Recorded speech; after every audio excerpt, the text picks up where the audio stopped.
अस्सलाम वालेकुम। कराची में मानसून का तीसरा स्पेल कब दाखिल होगा? चीफ मेट्रोलॉजिस्ट की अहम पेशनगोई ने खलबली मचा दी। शहरी तैयार रहें।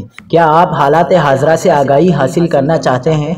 खबर के पीछे छुपे असल हक़ाइक़ जानना चाहते हैं? तो अभी सब्सक्राइब कीजिए जिलमिल पाकिस्तान को और साथ ही घंटी के निशान पर क्लिक कर दें।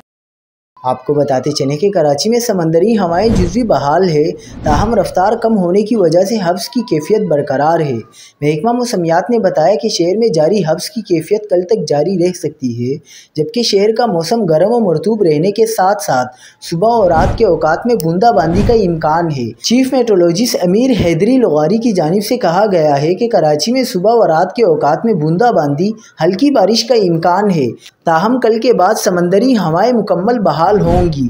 अमीर हैदर लगारी ने पेशनगोई की कि कराची में मानसून का तीसरा स्पेल 16 जुलाई से दाखिल होने का इम्कान है, ताहम रवां साल मानसून सितंबर तक जारी रह सकता है।